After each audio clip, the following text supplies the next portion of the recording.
Hi, I'm Laura, and welcome back to the Tarot Genie for your mini lessons on the tarot cards. This week we are going to discuss card number 2 of the Major Arcana, the High Priestess. High Priestess, she's also one of my favorite cards because she's so mysterious. She is the epitome of the mystery woman. Now, before I go on further, I just want to recommend 2 books because the Mystery Lady relates to intuition, and also I just wanted to show you that coloring book that I recommend for learning the tarot cards. First, we'll do it. It's the Tarot Coloring Book, Theresa Reed. You can find this on Amazon.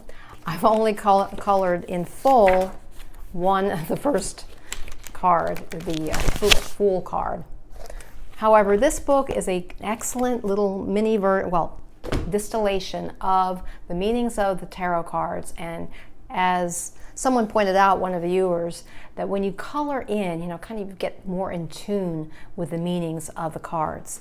And another book I'd like to recommend if you want to hone your intuition is The Intuitive Way. I love this book.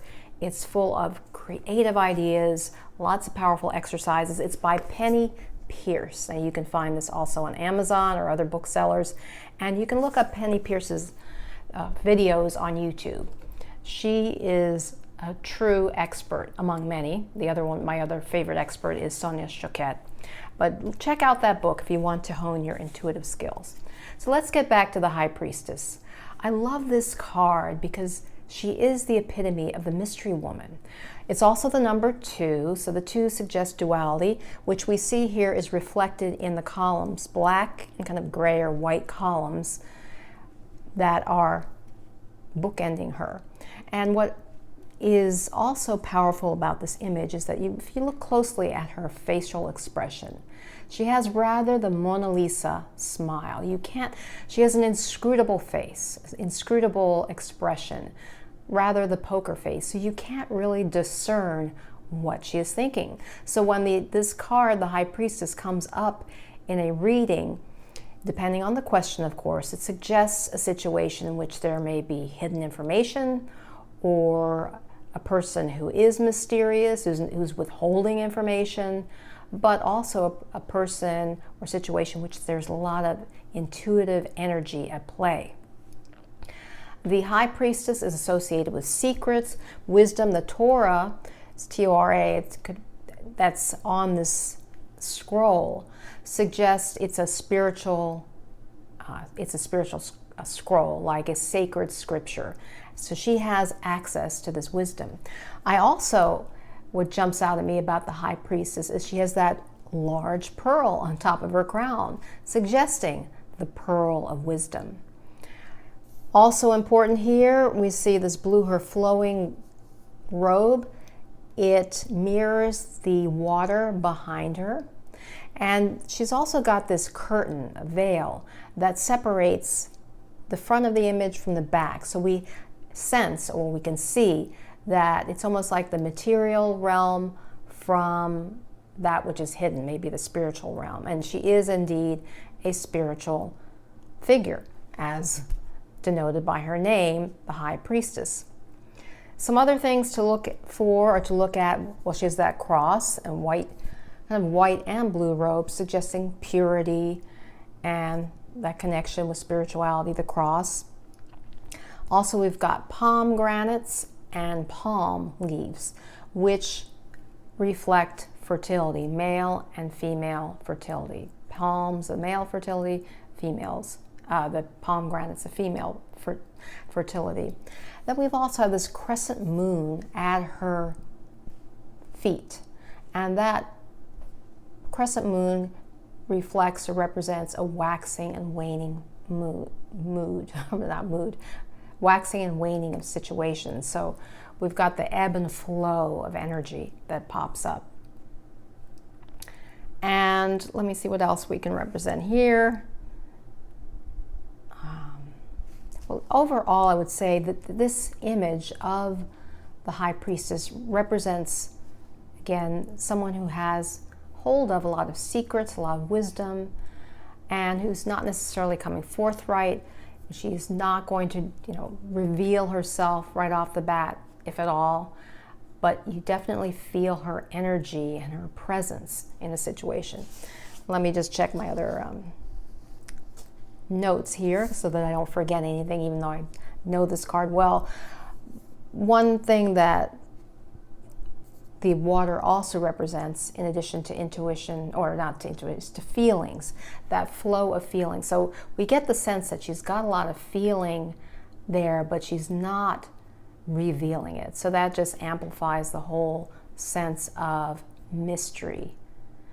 And she does appear to be someone to whom you might appear if you want advice, if you want some counseling. And she's going to be very careful in how, and judicious in how she dispenses it. So she's not going to readily dispense it. She's going to listen and tune in to what your motivations are, I would suggest.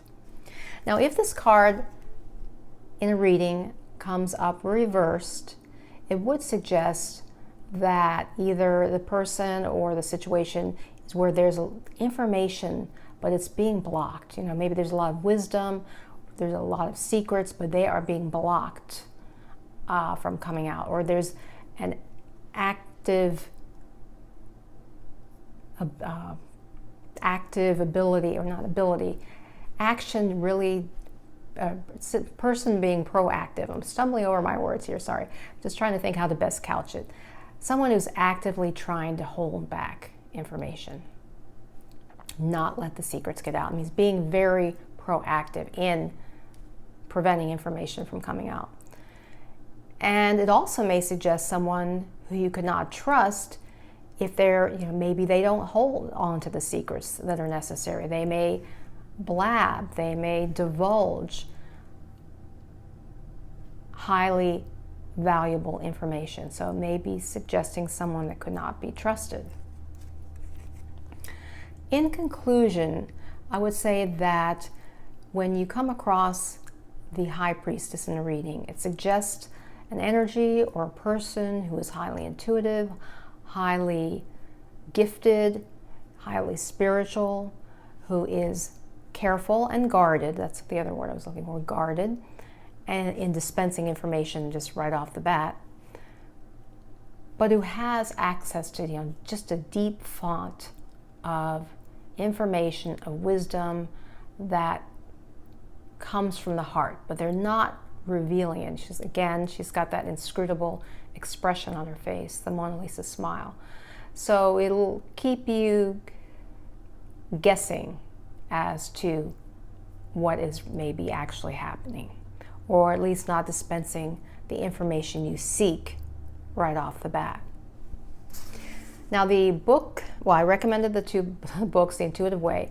The music selection that, for me, in dating myself, goes along with this image of the High Priestess is an old song, was one of my favorite old songs from college, showing my age, called The Voice by the Moody Blues. I love the music, and even though some of the lyrics may not relate entirely to the High Priestess, I think one of the lyrics that stands out, though, is about the importance of listening to that inner voice. And that's what the High Priestess is all about, and often will be giving you a message that you need to tune in to your inner wisdom. Perhaps you need to meditate. And so if you take the High Priestess this week and use it as a card for inspiration, a useful affirmation, which I did come up with here, actually brought it forth from a book, again, called the Tarot Affirmation Book by James Rickliffe. A good affirmation to work with this week with the High Priestess is, I listen carefully and intently to the whispering voice of my heart. Or alternatively, you could say, I listen to the wisdom of the universe. I listen to the wisdom of the universe. I love that. I hope this reading has been helpful for you, this mini lesson. And if you've not already subscribed, please hit the subscribe button. And until next time, remember, illumine your mind, inspire your life with the tarot.